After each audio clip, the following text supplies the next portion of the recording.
boleh langsung membuat kebijakan, tapi disesuaikan dengan regulasi yang berlaku. Selain itu juga sumber daya yang dimiliki oleh perusahaan tempat kerja tersebut. Nah, yang kedua yaitu setelah menetapkan kebijakan, yaitu menentukan visi misi, kemudian menentukan targetnya, target dan program kerja. Nah, pada penetapan program kerja yang perlu diperhatikan yaitu ada namanya tujuan. Jadi setelah kegiatan ya, jadi program kerja itu membuat rencana kerja dalam kurun waktu 1 tahun terakhir. Itu nanti teman-teman mau bikin kegiatan apa. Sebagai contoh, teman-teman ikut kegiatan organisasi di UKM di kampus ya. Di situ kan biasanya kita bikin program kerja atau proker 1 tahun ke depan. Nah, sama halnya di SMK 3 ini, kita diminta untuk membuat program kerja selama 1 tahun ke depan. Nah, dalam pembuatan program kerja, nanti harus memperhatikan tujuan dari kegiatan itu apa. Pastikan bahwa tujuan tersebut dapat diukur, kemudian ada indikatornya, dan sasaran pencapaiannya jelas. Kemudian, selain tujuan, tadi ada sasaran dan targetnya, kemudian ada skala prioritas, dan ada jangka waktu pelaksanaan. Jadi, saat kita membuat program kerja itu, itu kapan dilaksanakannya. Jadi ada jelas waktunya, bulannya, tahunnya, itu harus jelas. Kemudian penanggung jawab atau PIC-nya siapa juga harus jelas. Dan ada indikator kinerjanya. Apa itu indikator kinerja? Indikator kinerja itu adalah capaian penilaian untuk menentukan apakah program kerja kita itu berhasil atau tidaknya. Jadi dalam indikator kinerja ini ada 2 persyaratan, yaitu yang pertama, penetapan indikator pencapaian harus menentukan dengan parameter yang dapat diukur sebagai dasar penilaian kinerja K3 sekaligus merupakan informasi mengenai keberhasilan. Yang kedua, penilaian kinerja ini dan tindak lanjut pelaksanaan keselamatan dan kesehatan kerja. Jadi persyaratannya bahwa indikator itu sebagai penilaian kinerja dan tindak lanjut pelaksanaan, dan yang pertama adalah sebagai nilai ya, penilaian standar penilaian. Jadi misalkan contoh ya, kita bikin program pengadaan APAR untuk area tempat kerja kita.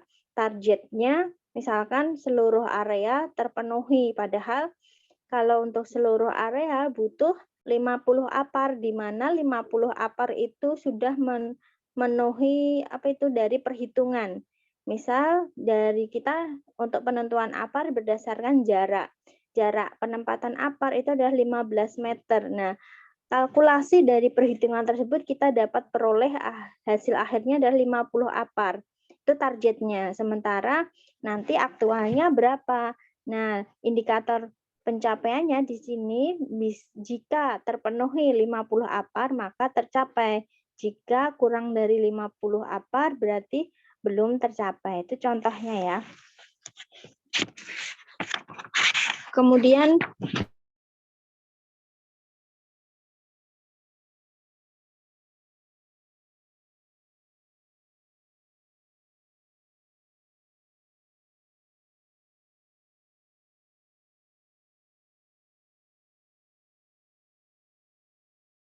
walaupun kita programnya adalah penentuan APAR, berarti SDM yang harus dimiliki apa saja? Berarti di situ harus ada ahli K3 yang paham terkait dengan kebakaran ya, tanggap darurat. Kemudian di situ juga kita harus punya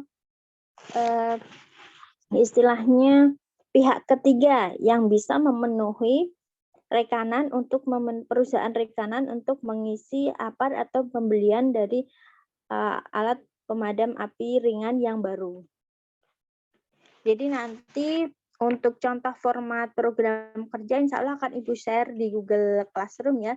Jadi di sini nanti ada tujuan, sasaran, kemudian ada kegiatan, jadwal, penanggung jawab, kemudian sumber daya, dan indikator pencapaian. Next, pelaksanaan. Nah, ini saya lanjutkan lagi. Rencana K3 disusun oleh perusahaan itu paling sedikit memuat tujuan, sasaran, skala prioritas, upaya pengendalian bahaya, penetapan sumber daya, jangka waktu pelaksanaan, indikator, dan sistem pertanggungjawaban. Jadi PIC-nya siapa. Jadi nanti teman-teman kalau bikin program kerja K3, kolom Excel-nya meliputi poin A sampai G. Nah, nanti program kerjanya apa saja, nanti bisa disesuaikan dengan masing-masing perusahaan. Next. Kemudian pelaksanaan rencana K3.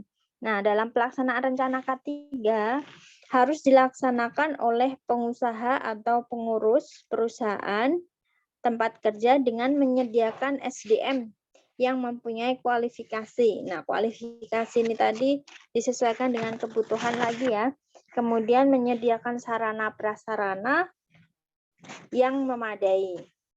Nah, SDM ini meliputi prosedur pengadaan SDM. Jadi untuk penentuan SDM kita harus menyiapkan SOP-nya juga.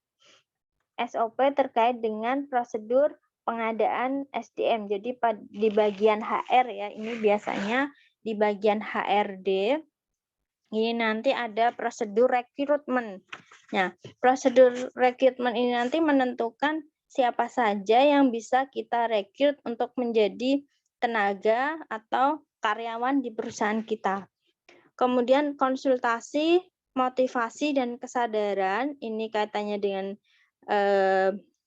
SOP juga. Jadi ada SOP atau prosedur terkait dengan konsultasi, motivasi, dan kesadaran. Kemudian ada job desk yang jelas. Jadi di bagian pelaksanaan ini nanti kita harus bisa menyiapkan job desk yang jelas dan kontrak kerja yang jelas. Kadang saat kita bekerja, kita tidak ada kontrak kerja, hanya sebatas percaya antara pengusaha dengan pekerja. Nah, ini di bagian SDM harus diatur. Kemudian juga di dalam SDM ini, teman-teman harus memperhatikan pelaksanaan pelatihan dan kompetensi. Nah, pelatihan dan kompetensi ini sangat menunjang sekali untuk meningkatkan kinerja dan produktivitas karyawan. Jadi, dalam implementasi SMK 3, pelatihan dan kompetensi ini penting. Jadi, nanti kita di pelaksanaan aktual itu diminta untuk membuat ini matrik training. Apa itu matrik training? Matrik training itu adalah mencatat semua kebutuhan pelatihan yang dibutuhkan oleh karyawan, ya. Karyawan di bagian HSE itu butuh training apa saja.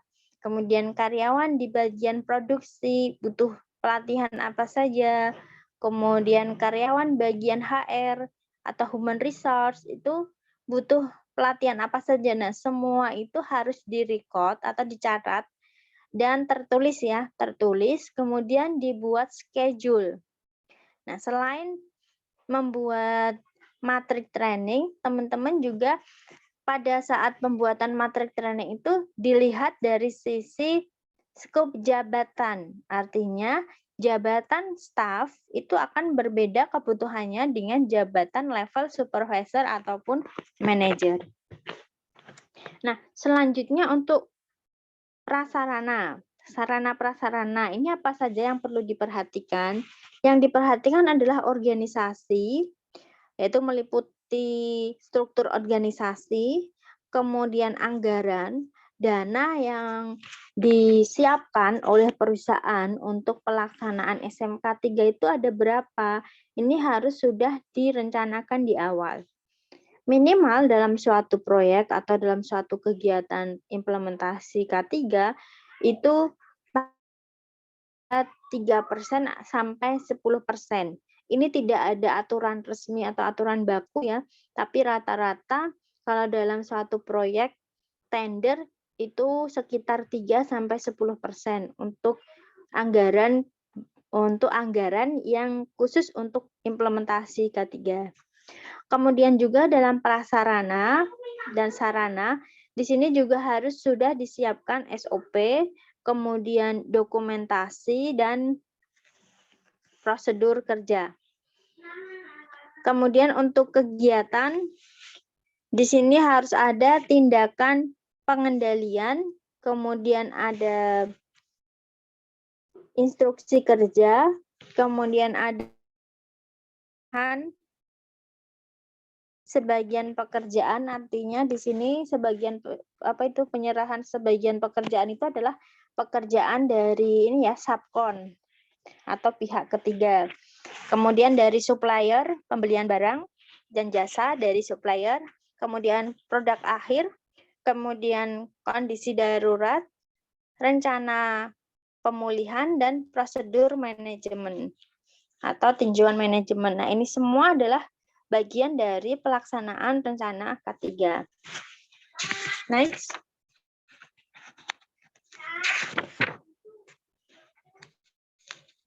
Nah, di sini disampaikan SDM bidang K3 harus berkompeten, dibuktikan dengan sertifikat. Nah, ini teman-teman nanti sebagai seorang calon-calon ahli K3, ini nanti juga harus punya sertifikasi ya, sertifikat profesi K3.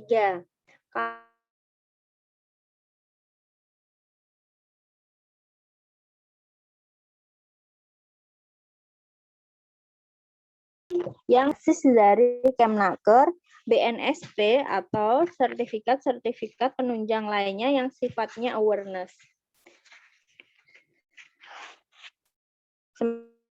Kewenangan ini dibuktikan dengan surat penunjukan dari instansi yang berwenang.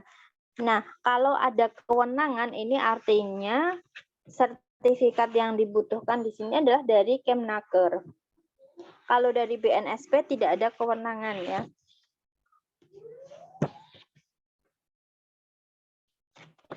Next.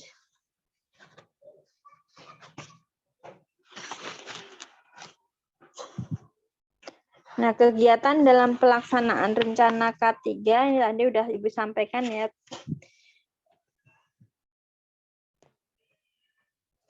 Ada tindakan pengendalian, perancangan dan rekayasa, prosedur, instruksi kerja, penyerahan sebagian pelaksanaan, pembelian dan produk akhir. Next.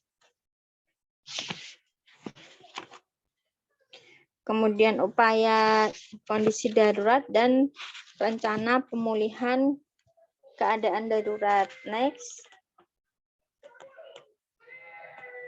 Nah, untuk pemantauan di sini ini tahapan plan do check ya. Ini mulai tahapan cek. Cek di sini maksudnya adalah pemantauan dan evaluasi kinerja K3 melalui pemeriksaan, pengujian, pengukuran dan audit internal. Untuk pemeriksaan di sini meliputi uji riksa ya. Pemeriksaan di sini uji riksa alat berat. Kemudian kalau pengujian dan pengukuran, untuk pengukuran di sini lebih ke pengukuran lingkungan kerja.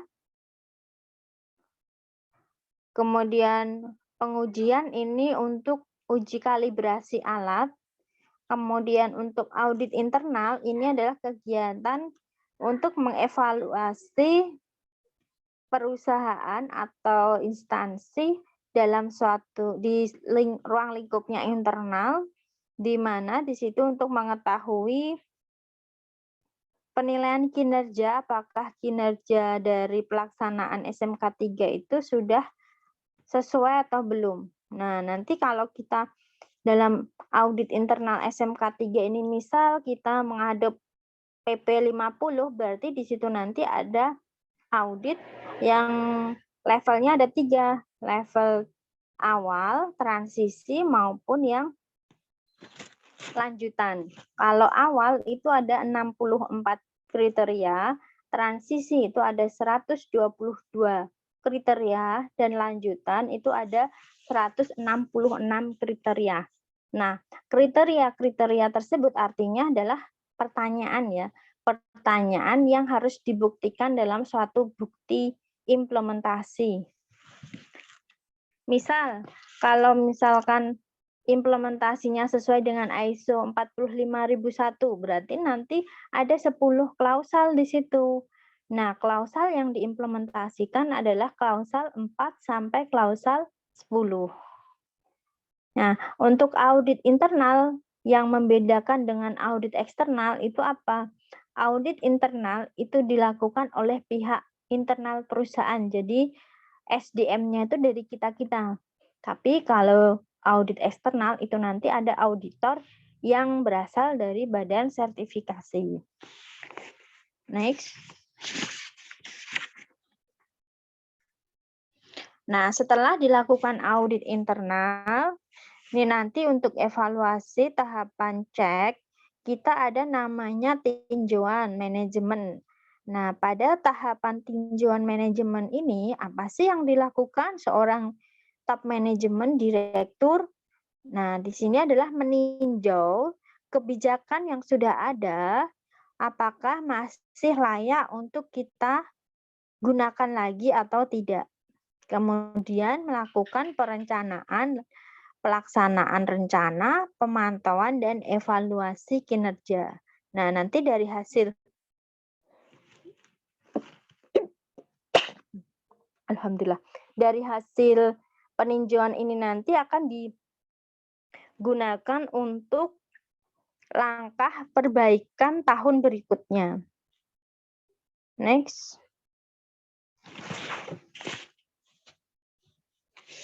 Nah, ini adalah contoh-contoh peninjauan ya, peninjauan yang bisa dilakukan. Di antaranya adalah perubahan peraturan perundangan, ini nanti juga akan berpengaruh pada implementasi implementasi pelaksanaan SMK 3 di tempat kerja kita. Kemudian adanya tuntutan dari pihak yang terkait dan pasar, kemudian adanya perubahan produk dan kegiatan perusahaan, kemudian adanya perubahan struktur organisasi, kemudian adanya perkembangan iptek dan epidemiologi. Nah, apalagi saat ini ya, sekarang masih pada masa pandemi COVID, ini secara epidemiologi akan mempengaruhi. Kemudian hasil kajian kecelakaan di tempat kerja, kemudian adanya pelaporan atau apa ini Mbak?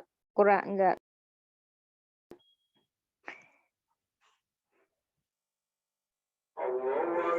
Nah, sebentar, baru adzan.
Allahu Akbar,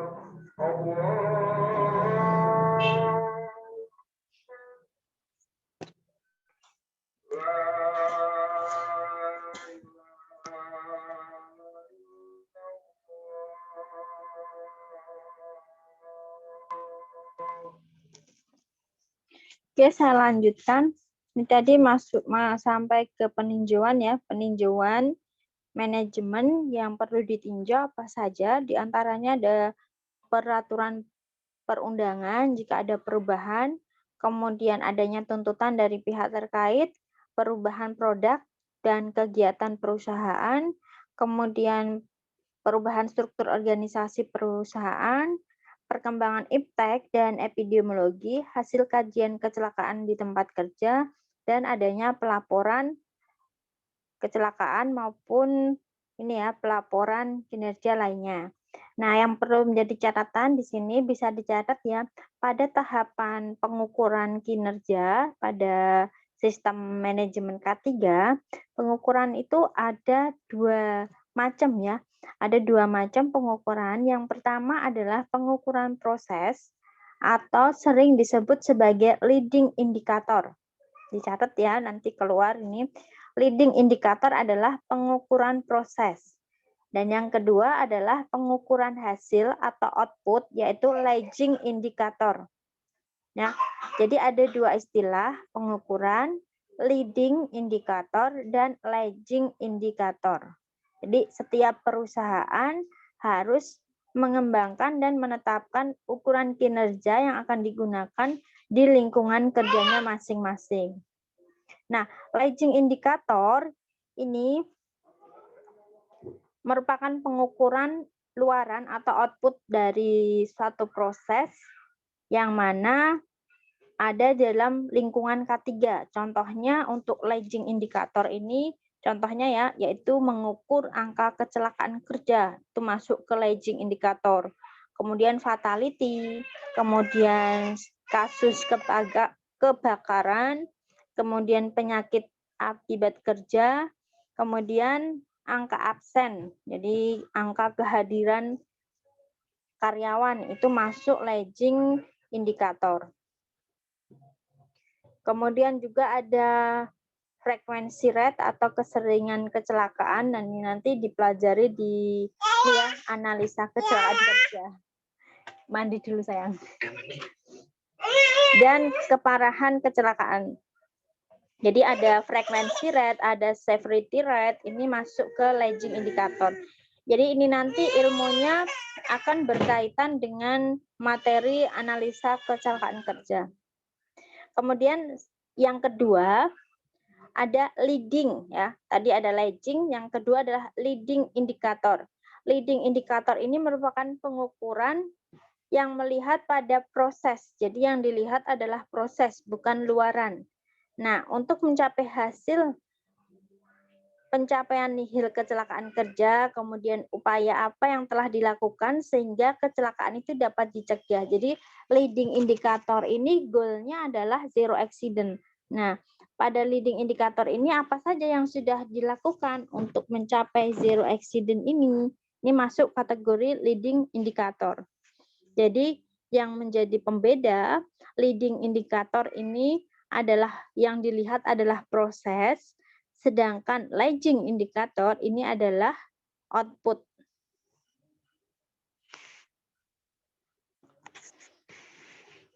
Next.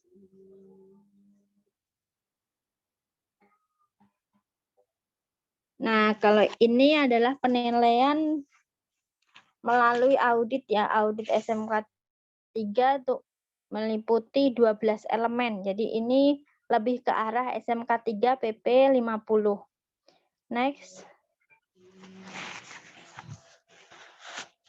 Kemudian lanjutnya adalah pengawasan. Untuk pengawasan di sini pengawasan SMK 3 ini diawasi oleh pihak tenaga kerja pusat. Jadi pengawas pusat, kemudian pengawas provinsi. Nah, pengawasan ini sebagaimana yang dimaksud di pasal 1,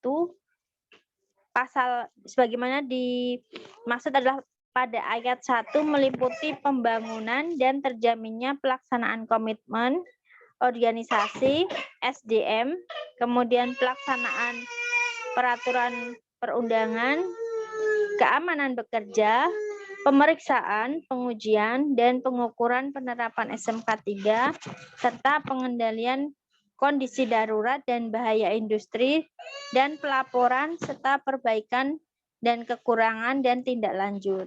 Jadi di kegiatan manajemen review ini nanti selain ada audit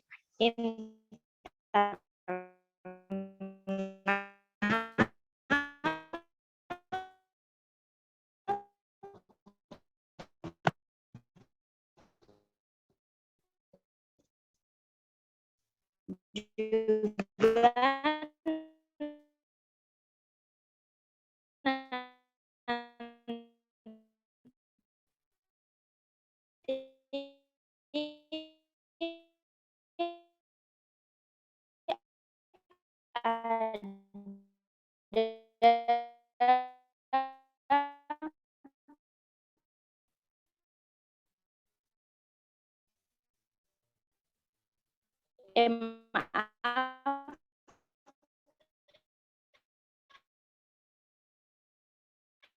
jadi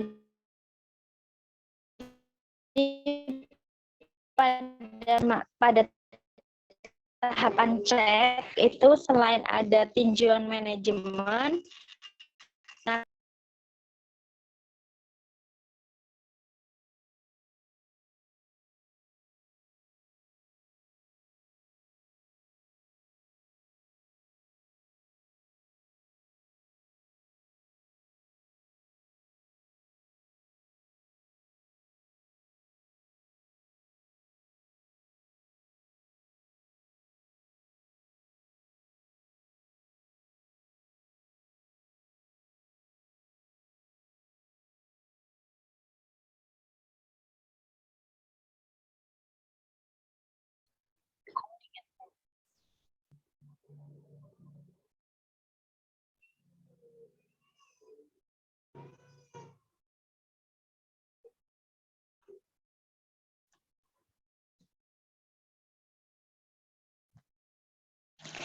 slide berikutnya Mbak Iren lagi. Oh, udah selesai. Jadi tambahan ya untuk ruang lingkup. Jadi ruang lingkup tinjauan manajemen tadi apa saja yang perlu dibahas pada saat tinjauan manajemen. Nah, tinjauan manajemen itu apa sih? Tinjauan manajemen itu nanti saat kita sudah bekerja ya dalam suatu perusahaan, pada tahapan tinjauan manajemen ini nanti kita diminta untuk membahas atau mengevaluasi yang pertama adalah kesesuaian kebijakan K3 yang sedang berjalan, itu sudah sesuai atau belum. Yang kedua, penyempurnaan objektif K3 untuk peningkatan keberlanjutan. Jadi objektif K3 ini maksudnya adalah tujuan ya, tujuan sasaran K3 itu sudah sesuai atau belum. Kemudian kecukupan identifikasi, penilaian resiko, proses pengendalian bahaya, ini kaitannya dengan HIRA. Nah, kebetulan kalau untuk manajemen resiko di Kesmas Univad tidak ada mata kuliah, mungkin next time ada materi tambahan ya, kuliah tambahan terkait dengan manajemen resiko. Jadi dalam manajemen resiko ini nanti salah satunya kita membuat identifikasi dalam bentuk HIRA. Kemudian yang keempat yaitu tingkat resiko saat ini dan efektivitas dari sistem pengendalian. Yang kelima, kecukupan sumber daya yang disediakan. Kemudian yang keenam, mengevaluasi kecelakaan dalam kurun waktu tertentu. Yang ketujuh, mengevaluasi penerapan prosedur K3, dan yang ke-8 hasil dari audit internal tadi dievaluasi ya. Hasil audit internal dievaluasi dan hasil audit eksternal jika dilakukan itu juga dievaluasi. Ini sebagai lingkup tinjauan ulang. Jadi ada manajemen review sama tinjauan ulang. Kalau tinjauan ulang itu sampai ke audit eksternal, kalau manajemen review cukup sampai hasil audit internal.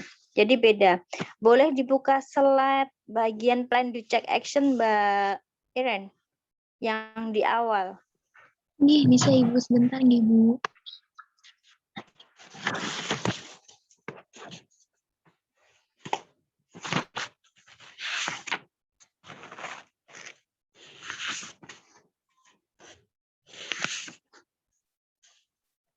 Ada plan do check action nggak di situ? Nah, ya yang tadi. Plan do check action tadi Mbak Iren, depan. Nah, itu.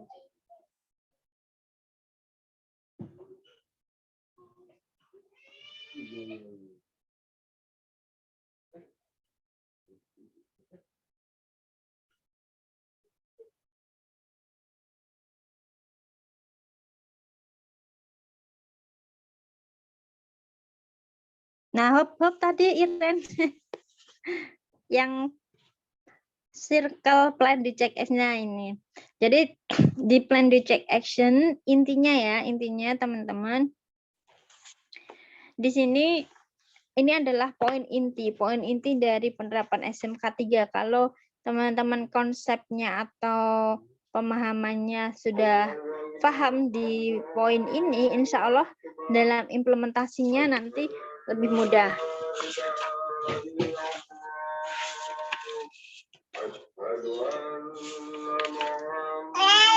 Dalam sini. Sini.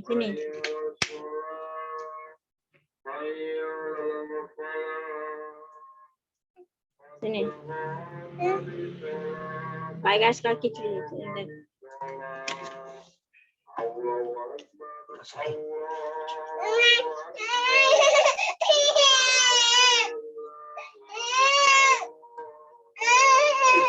Nanti ya. Nah, pada tahapan ini atau konsep plan do check action ini teman-teman harus pahami poin-poinnya. Yang pertama adalah penetapan kebijakan K3, perencanaan K3 ini bagian dari plan ya. Plan itu intinya adalah menetapkan kebijakan K3. Bagaimana kebijakan K3 itu ditetapkan? Kebijakan K3 ditetapkan melalui melalui initial review atau observasi dan konsultasi. Kemudian perencanaan K3 ini kita membuat rencana program kerja. Kemudian dilanjutkan dengan pelaksanaan rencana K3. Nah, pelaksanaan rencana K3 ini nanti akan melibatkan bidang keilmuan lain. Sebagai contoh, ilmu bidang dokumentasi atau dokumen kontrol, kemudian keilmuan bidang tanggap darurat, kemudian keilmuan bidang P3K, kemudian ada keilmuan bidang sistem manajemen sistem. Nah, dalam pelaksanaan ini nanti semua bidang keilmuan K3 akan dituangkan di sini. Kemudian pemantauan dan evaluasi kinerja K3 atau cek ini nanti kaitannya dengan keilmuan bidang ini ya, nanti ada lab K3, jadi pengukuran lingkungan kerja, baik itu kebisingan, kemudian pencahayaan, kemudian getaran, dan lainnya, ini nanti akan diterapkan di bagian cek. Selain itu juga ada untuk pemantauan di sini atau evaluasi ini yang dilakukan adalah kalibrasi alat, kemudian pengujian alat ya, pengujian alat berat seperti forklift, kemudian bulldozer, kemudian peralatan alat berat lainnya yang harus dilakukan pengujian atau pemeriksaan secara berkala setiap tahun. Jadi di situ nanti ada ini ya legal suratnya. Jadi ada surat SILO, surat izin layak operasi itu untuk alat, dan SIO itu surat izin operasi untuk operatornya. Nah, di bagian cek ini nanti juga ada namanya audit internal. Audit internal ini nanti akan mengevaluasi kinerja dari sistem manajemen yang sudah kita terapkan di internal perusahaan. Kemudian tinjauan dan peninjauan kinerja SMK 3 ini nanti ada audit eksternal. Ya, ada audit eksternal. Jadi action itu masuk dua ya. Plan-nya adalah plan, do, cek. Ini pemantauan dan evaluasi adalah cek. Action-nya adalah peninjauan berkelanjutan. Kemudian plan, do, cek. Ceknya itu ada cek di internal dan cek eksternal. Cek eksternal itu adalah peninjauan dan peningkatan kinerja SMK 3 dalam bentuk audit eksternal. Nah, untuk belum di next ya Mbak, balik lagi yang tadi. Jadi itu tadi adalah poin-poin dari SMK 3. Nanti teman-teman dalam implementasinya nanti ada sistem manajemen sistem yang sifatnya di sini adalah smart safety. Nah, smart safety itu meliputi apa saja? Smart safety itu meliputi teknik operasional, kemudian sistem manajemen, dan insan atau behavior based safety. Jadi ini bidang keilmuan baru lagi ya. Jadi kalau kita belajar SMK 3 itu sangat luas sekali dan tidak bisa dipaparkan dalam satu satu kesatuan. Ini nanti ada sub-subnya. Jadi nanti teman-teman bisa searching di internet terkait dengan behavior based safety. Ya, behavior based safety atau BBS. Ini merupakan bagian dari smart safety. Smart safety ini adalah tiga pilar dalam implementasi manajemen sistem K3. Jadi ada 3 kesatuan keilmuan yang perlu atau yang harus digunakan dalam implementasi SMK 3. Ibu ulangi, smart safety itu terdiri dari teknik operasional. Ini nanti melibatkan orang-orang teknik ya, baik itu teknik industri ya, biasanya ini orang-orang teknik industri, teknik lingkungan atau teknik bidang lainnya. Jadi lebih ke sifatnya operasional. Kemudian yang kedua adalah sistem manajemen, orang manajemen, bidang keilmuan manajemen. Jadi orang K3 itu harus bisa teknis, bisa manajemen juga bisa. Dan yang ketiga adalah BBS. BBS ini lebih ke psikososial ya, psikologi ya. Kan ada pelajaran psikologi industri. Nah, sebenarnya kalau di K3 ada psikologi industri K3. Jadi fokus membahas tentang psikologi industri K3. Tapi kalau di kita masih sekupnya umum psikologi industri. Kemudian di sini 3 kesatuan ini smart safety ini nanti sebagai penunjang untuk penunjang dasarnya adalah manajemen komitmen. Nah, komitmen di sini meliputi kebijakan dan dukungan SDM.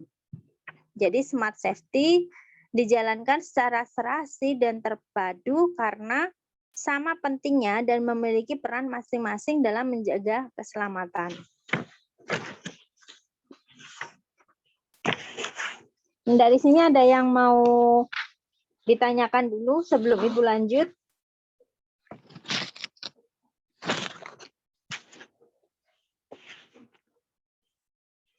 Kalau belum ada, saya lanjut. Jadi peran dalam smart safety ini dibangun atas kebersamaan ya, atas kebersamaan dan akuntabilitas. Jadi seluruh unsur dalam suatu perusahaan itu mempunyai peran dan tanggung jawab masing-masing dalam K3. Nah, tugas ini harus dijelaskan dan dijalankan dengan konsisten. Nah, dalam smart safety ini nanti ada 4 level ya, 4 level.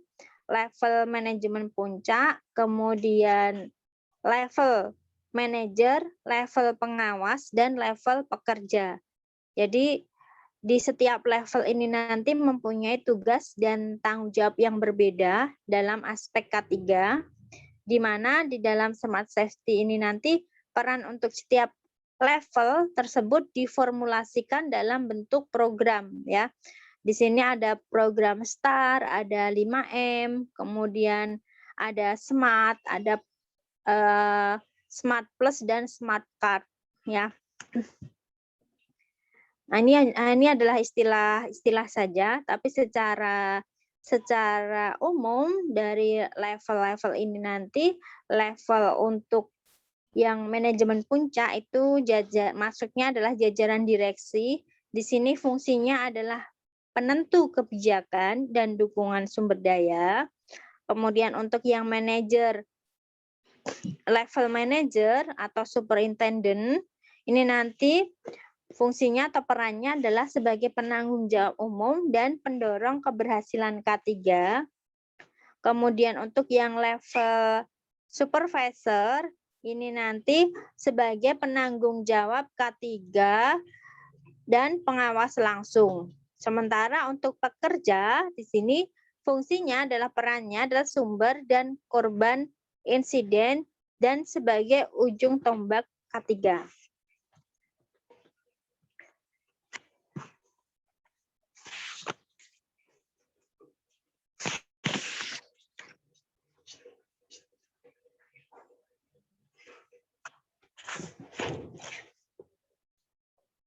Dari sini ada yang mau ditanyakan?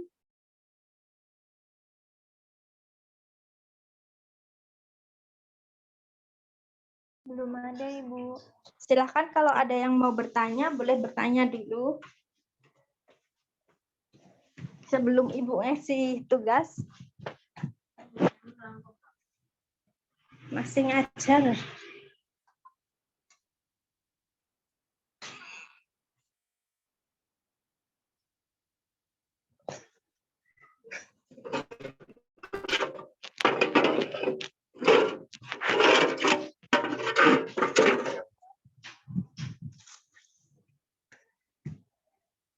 Ada yang mau ditanyakan?